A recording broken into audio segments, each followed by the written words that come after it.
Hi friends, welcome back to my channel. ఈ స్టోరీకి writer SNMR Sridhar గారండి. శ్రీధర్ గారి అన్ని స్టోరీస్ కి కాపీరైట్స్ వర్తిస్తాయి. ఆయన పర్మిషన్ లేకుండా యూట్యూబ్ లోనే కాదు మరే ఇతర సోషల్ మీడియా నెట్వర్క్ లో కూడా ఆయన స్టోరీస్ ని అప్లోడ్ చేయడానికి వీల్లేదు. దయచేసి అలా చేయకండి ఫ్రెండ్స్. అలా చేస్తే లీగల్ గా చాలా ప్రాబ్లమ్స్ ఫేస్ చేయాల్సి వస్తుంది. అలానే ఈ స్టోరీస్ చదువుతున్న వాళ్ళైనా వింటున్న వాళ్ళైనా మీరు మరే ఛానల్లోనైనా శ్రీధర్ గారి స్టోరీస్ ని చూసినట్లయితే వెంటనే నాకు కామెంట్ బాక్స్ లో మెసేజ్ చేయండి. ఇది పూర్తిగా రైటర్ శ్రీధర్ గారి ఛానల్ అండి. కేవలం ఆయన స్టోరీస్ మాత్రమే ఇందులో ఉంటాయి. కానీ కొంతమంది పేర్లు మార్చి వేరే ఛానల్స్ లో ఆయన స్టోరీస్ ని అప్లోడ్ చేస్తున్నారు. మీరు అలా చూసినట్లయితే నాకు మెసేజ్ చేయండి. ఇక లేట్ చేయకుండా వీడియోలోకి వెళ్ళిపోదాం ఫ్రెండ్స్. ఎస్ఎన్ఎంఆర్ శ్రీధర్ గారు రాసినటువంటి శిఖర 48వ భాగం. నీ ముఖం చూస్తుంటేనే నా ఒంటి మీద తేళ్లు జెర్రులు పాకినట్టుగా ఉంది అని శిఖర అన్న మాట సిద్ధుని బలంగా తాకడంతో ఏదో ఆవేశంలో జరిగిపోయిందని సారీ చెప్దామనుకుంటే ఎంత పొగరుగా బిహేవ్ చేస్తుంది. ఛీ, ఇలాంటి దానికి నేను సారీ చెప్పడమేంటి? ఇంకోసారి దీని ముఖం కూడా చూడకూడదు అనుకుని క్లాస్కెళ్ళిపోయాడు సిద్ధార్థ్.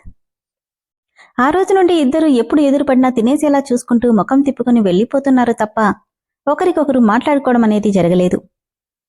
ఏంటి బ్రో, నిన్ను అంతమందిలో కొట్టిందాన్ని సైలెంట్గా అలా వదిలేశావు అని అడిగాడు ఒకరోజు రంజిత్. బురదలో రాయేస్తే మన మీదే పడుతుంది బ్రో, అందుకే వదిలేశాను అని చెప్పి సిద్ధార్థ్ వెళ్ళిపోతే వీళ్ల గొడవలు కయ్యాలతోనే రోజులు గడిచిపోతూ మెయిన్ ఎగ్జామ్స్ కూడా దగ్గరికి వచ్చేయడంతో శిఖర పూర్తిగా స్టడీస్ మీద కాన్సంట్రేట్ చేస్తుంది. ఏం ఎగ్జామ్స్ రా బాబు, వీటి దెబ్బకి పిచ్చి పీక్స్కెళ్ళిపోతుంది, నా వల్ల అస్సలు కావట్లేదు అంటూనే టీవీ ఆన్ చేశాడు సిద్ధార్థ్. అవునరా, ఇంకో సంవత్సరం ఉంది, తొందరగా అయిపోతే బాగుండని వెంకీ అంటే కనీసం ఈ కాలేజీలో స్లిప్పులు కూడా దొరకవంట, ఇక పాస్ అయినట్టే అన్నాడు కుమార్. సిద్ధు రిమోట్లో ఛానల్స్ చేంజ్ చేస్తూ నోరు ముయ్యండ్రా, స్లిప్పులతో దొరికిపోయామంటే దరిద్రంగా ఉంటుంది అంటూనే ఒక ఛానల్లో టైటానిక్ మూవీలోని లిప్లాక్ సీన్ వస్తుంటే రిమోట్ని పెదవుల మీద ఆనించుకుని చూస్తూ సోఫాలో వెనక్కి వాలాడు. ఆ సీన్ చూస్తున్న సిద్ధు కళ్లల్లో ఆ రోజు శిఖరని తను ముద్దు పెట్టుకోవడం గుర్తొస్తుంటే పెదవులు విల్లులా విచ్చుకున్నాయి. అది చూసిన వెంకీ కుమార్ తనకి చెరో పక్క కూర్చుని సిద్ధూ అని పిలిస్తే పలకలేదు. నాన్నా సిద్ధుబాబు అంటున్నా పలక్కపోవడంతో ఒరే సిద్ధు అని గట్టిగా కుదిపారు. ఏంట్రా? ఏంటేంట్రా, ఏంటో నువ్వే చెప్పాలి. ఆ లిప్లాప్కి ఏంటి అంతలా చూస్తున్నావు అని అడిగారిద్దరూ. ఏం లేదు, జస్ట్ ఊరికే చూశా. ఊరికేనా? ఇదేం నువ్వు కొత్తగా చూడట్లేదు, ఉన్నట్టుండి ఈ తేడా ఏంటో. ఏముంది, కింద ఏజ్ వస్తుందిగా అందుకు అని చెప్పి అక్కడి నుండి లేచి వెళ్ళిపోయాడు సిద్ధు. ఏంట్రా, వీడేదో తేడాగా బిహేవ్ చేస్తున్నాడని వెంకీ అంటే మనోడి గుండెల్లో ఏవో సిగ్నల్స్ మోగుతున్నట్టున్నాయిలే అని నవ్వుకున్నారు కుమార్ వెంకీలు. చక్రపాణి కోపంగా, రేయ్, ఆ సందీప్ గాడు ఎక్కడ ఉన్నా వెతికి తీసుకురండి. ఆఖరికి వాణ్ణి చంపైనా సరే వాడు మాత్రం బతికుండకూడదు. నా ఆస్తికి నా రాజకీయ జీవితానికి అడ్డొచ్చే వాళ్ళెవ్వరైనా బతకూడదని సీరియస్గా చెప్తున్నాడు చక్రపాణి. రంజిత్ అప్పుడే బయట నుండి వస్తూ, ఏమైంది డాడ్, ఎందుకింత సీరియస్గా ఉన్నావు? మళ్ళీ ఎవరిని చంపేయమంటున్నావని అడిగాడు. ముఖం మీద లేని నవ్వుని పులుముకుని, ఎవరు లేరా అని. ఇంతకీ ఆ రోజు మార్టిని తీసుకెళ్లావు, ఏమైంది అని అడిగాడు చక్రపాణి. అమ్మో, 3 నెలల నుండి వాడి పేరు బయటికి రాకుండా జాగ్రత్త పడుతున్నా. ఇప్పుడు వాడు అడ్డంగా ఓడిపోయాడని తెలిస్తే నా పరువు పోతుంది అనుకుంటుంటే, నిన్నేరా అడిగేది, మార్టిని తీసుకెళ్లావు కదా, ఏమైంది అని అడిగాడు చక్రపాణి. డాడ్ అంతా ఓకే, అప్పుడే చెప్పాను కదా. సరే, నేను రాత్రికి బెంగళూరు వెళ్తున్నాను, ఎగ్జామ్స్ దగ్గరికి వస్తున్నాయి, జాగ్రత్తగా చదువుకో అని చెప్పి అక్కడి నుండి వెళ్ళిపోయాడు చక్రపాణి. ఎగ్జామ్స్ దగ్గరికి వస్తుండడంతో ముందు తలనొప్పి మొదలైంది సిద్ధుకి. రేయ్, ఈ చదువు నా వల్ల కాదు, నేను సినిమాకెళ్తున్నా, మీరు చదివి చచ్చిపోండి అని చెప్పి సినిమాకెళ్తుంటే ఆగరా, మేం కూడా వస్తామంటూ వెనకే బయలుదేరారు కుమార్ వెంకీలు. శృతి శృతి అని ఎంతలా పిలుస్తున్నా కనీసం కళ్ళు కూడా తెరవలేకపోతుంది శృతి. ఫీవర్ బాగా ఎక్కువగా ఉంది అనుకుని వార్డెన్ దగ్గరికి పరిగెత్తింది. మేడం, శృతికి చాలా జ్వరంగా ఉంది మేడం అనంటే, అయితే ఏం చేయమంటావు, టాబ్లెట్లు వేసావుగా, తగ్గుతుందిలే. లేదు మేడం, అసలు తగ్గట్లేదు, నాకెందుకో కంగారుగా ఉంది. ఒకసారి అదే హాస్పిటల్కి తీసుకెళ్తే. హాస్పిటల్కా? టైం ఎంతైందో చూసి తెలుసా? ఏం అక్కర్లేదు, రేపొద్దున వరకు చూసి తగ్గకపోతే అప్పుడు చూద్దాం. ఈలోపు ఏమైనా అయితే? ఏం అవ్వదులే, నువ్వెళ్ళి పడుకో, మళ్ళీ పొద్దుటే కాలేజీకెళ్ళాలి. ప్లీజ్ మేడం అలా అనకండి, కావాలంటే నేను హాస్పిటల్కి తీసుకెళ్తాను, ఆటో మాత్రం అరేంజ్ చేయండి అని శిఖర బతిమిలాడ్డంతో సరే కానీ జాగ్రత్త, మళ్ళీ మధ్యలో ఎక్కడో ఇరుకుని నన్ను ఇరకాటంలో పెట్టకు అని చెప్పి ఆటో మాట్లాడి పంపించింది వార్డెన్. వైరల్ ఫీవర్ అవడంతో కనీసం స్పృహలో కూడా లేదు శృతి. దాంతో సెలైన్ బాటిల్ పెట్టి ఇంజెక్షన్స్ చేశాక కొద్దిగా నార్మల్ కండిషన్కి వచ్చింది. అప్పటికీ టైం దాదాపుగా రాత్రి 12 అవుతుంది. తన దగ్గరున్న డబ్బులతో బిల్ పే చేసి ఆటో డ్రైవర్ తెలిసిన అతనే కావడంతో అతని సాయంతో శృతిని ఆటోలో మళ్లీ ఆర్ఫెన్కి తీసుకెళ్తుంది. బండ్లు పెట్టుకుని అర్ధరాత్రి నడకేంట్రా నాయనా అంటూ కష్టంగా నడుస్తూ అంటున్నాడు కుమార్. ఏం పర్వాలేదు, ఈ మధ్య మరీ పందుల్లా తయారవుతున్నారు, కాస్త నడిస్తే తప్పేం లేదు అని సిద్ధు అంటే ముగ్గురు స్ట్రీట్ లైట్ వెలుతురులో జోక్స్ వేసుకుంటూ నడుస్తున్నారు అర్ధరాత్రి పూట. వాళ్ళకి ఓ 2 అమ్మాయిలు ఎదురయ్యారు. వీళ్ళు ఎటు వెళ్తే అటు వీళ్ళని వెళ్ళనివ్వకుండా అడ్డంగా నిలబడుతున్నారు. రేయ్, వీళ్ళ వాడకం చూస్తుంటే తేడాగా అనిపించి అడ్డు తప్పుకోండి అని సీరియస్గా అన్నాడు సిద్ధు. తప్పుకోం, మేం మీకోసం వస్తే మీరేంటి బొమ్మల్లా ఉన్నారు అనన్నారు ఆ అమ్మాయిలు. మాకోసమా? ఎందుకు? వెంకీ గుండెల మీద చేతులు పెట్టి తడుముతూ ఎందుకంటే మీకు కొత్త ప్రపంచాన్ని చూపిద్దామని అంటుంటే సిద్ధు వెంకీని పక్కకి లాగేసి ఏమక్కర్లేదు బయలుదేరండి అని వెళ్లబోయాడు. రేయ్, ఒకసారి వెళ్దాంరా, ఎలా ఉంటుందో చూద్దాం అని కుతూహలంగా అన్నాడు కుమార్. ఎచ్చి నోర్మి, వాళ్ళు రమ్మంటుంది ఎక్కడికో అర్థమవుతుందా? ఎందుకు కాలేదు, అర్థమైంది, అందుకే వెళ్దామంటున్నాం అని వెంకీ అంటే రేయ్, నా చేతిలో చస్తారు, మూసుకొని నడవండి. అది కాదురా, పొద్దున్న నువ్వే అన్నావుగా ఏజ్ వచ్చేస్తుందని, ఒకసారి జస్ట్ ట్రయల్స్, అలా వెళ్ళి వాళ్ళ ట్రీట్మెంట్ ఎలా ఉంటుందో చూసొచ్చేద్దాం అన్నాడు కుమార్.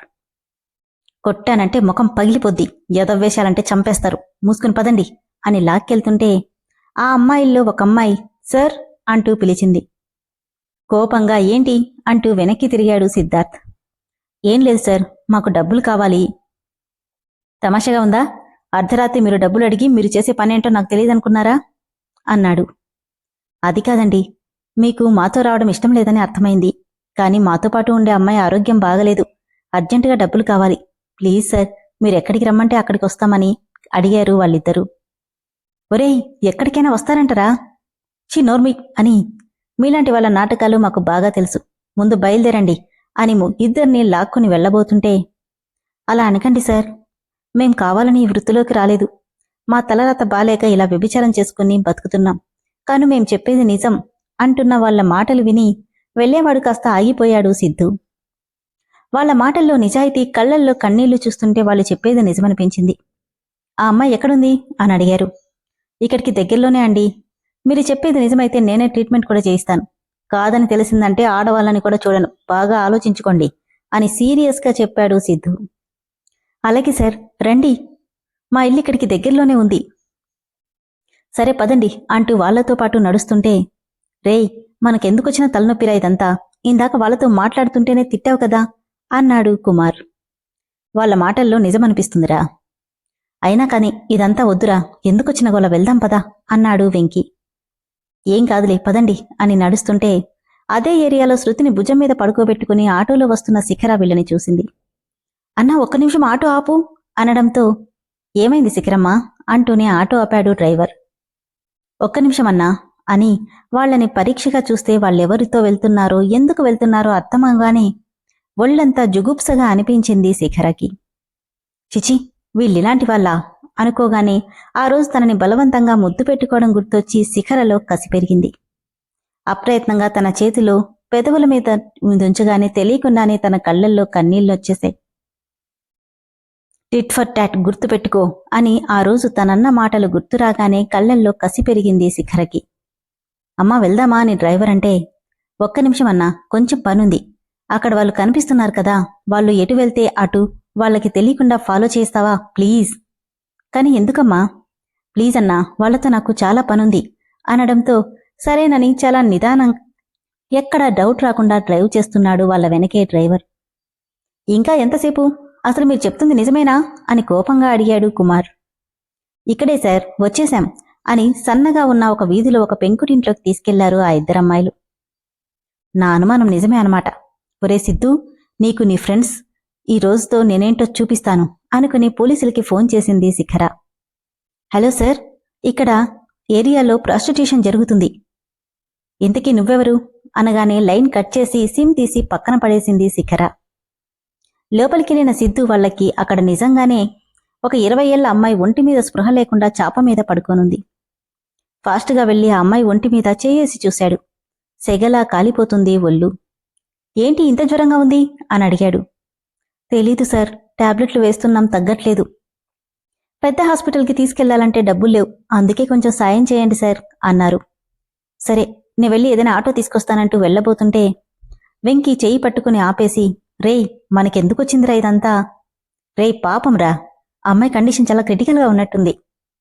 నిజమేరా, కానీ మనకెందుకు చెప్పు? కావాలంటే డబ్బులిచ్చి వెళ్దాం, వాళ్ళు చూసుకుంటారు.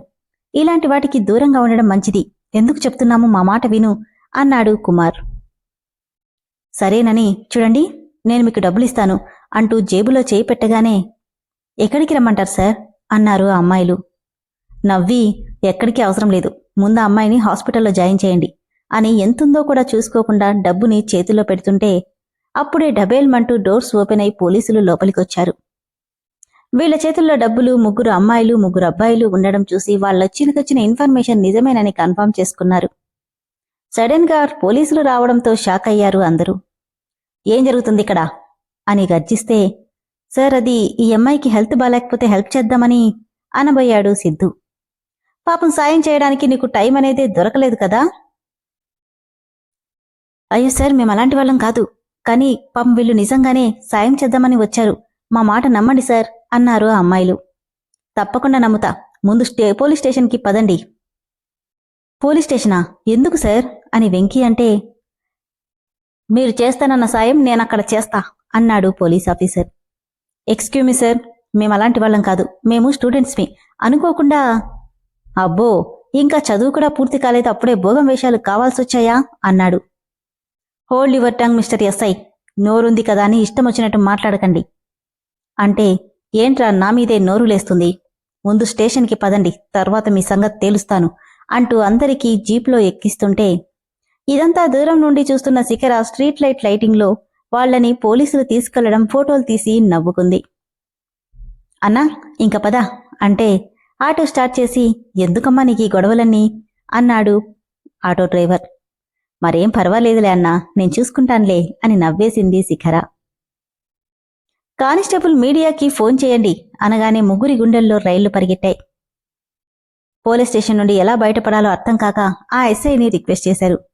సార్ ప్లీజ్, మేం చెప్పేది నమ్మండి, మీరనుకున్నట్టు అక్కడేం జరగలేదు, మేం అలాంటి వాళ్ళం కాదు. నిజానిజాలు తెలుసుకోకుండా మమ్మల్ని మీడియా ముందు నిలబెడితే మా కెరీర్ పాడవుతుంది అంటే, అవును సార్, మేము నిజంగా వీళ్ళకి సాయం చేయడానికి వెళ్ళాం అన్నాడు కుమార్. కావాలంటే ఒకసారి ఫోన్ ఇవ్వండి సార్, మా ఫ్రెండ్స్కి కాల్ చేసి పిలిపిస్తాను, మీకే అర్థమవుతుంది అని సిద్ధు అనడంతో వాళ్ళ మాటలు నిజమనిపించడంతో ఫోన్ చేసుకోవడానికి పర్మిషన్ ఇచ్చాడు ఎస్ఐ. వెంటనే సుజీకి కాల్ చేసి జరిగిందంతా చెప్పాడు. సుజీ ఇమ్మీడియట్గా తన ఫ్రెండ్ ఫాదర్ లాయర్ అవ్వడంతో అతన్ని తీసుకుని స్టేషన్కొచ్చింది. వాళ్ళ ఐడి కార్డ్స్ అన్నీ చెక్ చేసి ఆ అమ్మాయిలు కూడా జరిగిందంతా చెప్పడంతో వాళ్ళని వదిలేశారు. క్షమించండి సార్, మా వాళ్ళు వల్ల మీరు ఇబ్బంది పడ్డారు అంటూ ఆ అమ్మాయిలు చేతులు జోడిస్తుంటే పర్లేదని చెప్పి తన జేబులో ఉన్న డబ్బులు ఎంతుందో కూడా చూసుకోకుండా వాళ్ళ చేతుల్లో పెట్టి ఆ అమ్మాయికి ట్రీట్మెంట్ చేయించమని చెప్పి వెళ్లిపోయారు అందరూ. ఏంట్రా మీరు చేసిన పని, టైంకి ఆ అంకులు ఉన్నారు కాబట్టి సరిపోయింది, లేదంటే ఇది మన పేరెంట్స్ వరకు వెళ్తే ఇంకేమైనా ఉందా అని సుజీ కోపంగా అరుస్తుంటే, నువ్వు కూడా ఏంటి సుజీ, జరిగిందే కదా చెప్పాము. చెప్పావు కానీ మీరే ఉద్దేశంతో వెళ్ళినా అక్కడ జరిగింది వేరు.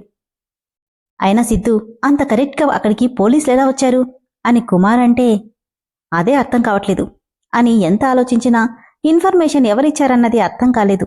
కానీ ఒకవేళ ఆ ఎస్ఐ వీళ్లని మీడియా ముందు నిలబెట్టి ఉన్నట్లయితే ఆ ఆలోచనే భయంకరంగా అనిపించింది సిద్ధుకి. అసలు ఇదంతా చేసిందెవరు అనుకుంటూ గోడకు గట్టిగా పంచివ్వడంతో చేయి చిట్లి బ్లడ్ రావడం మొదలైంది. ఏంట్రా ఇది, అయ్యిందేదో అయిపోయిందిలే, వదిలేయ్. ఏంటే వదిలేది, నన్ను పోలీస్ స్టేషన్ వరకు తీసుకెళ్లిన వాళ్ళెవరో నాకు తెలియాలి, అప్పుడు చెప్తాను వాళ్ళ సంగతి అని గట్టిగా కసిగా అనుకున్నాడు సిద్ధార్థ్. విన్నారు కదా ఫ్రెండ్స్, స్టోరీ ఎంత బాగుందో కదా.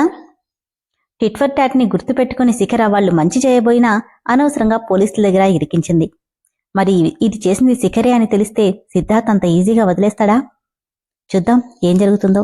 స్టోరీ అయితే చాలా చాలా ఇంట్రెస్టింగ్ గా ఉంది కదా ఫ్రెండ్స్. స్టోరీ నచ్చిన వాళ్ళు దయచేసి వెంటనే మెంబర్షిప్ లో జాయిన్ అవ్వండి. దానివల్ల మీకు ఎపిసోడ్స్ ఒక్కసారిగా ఓపెన్ అవ్వడమే కాకుండా నాకు కూడా కొంచెం హెల్ప్ చేసిన వాళ్ళు అవుతారు. Thank you.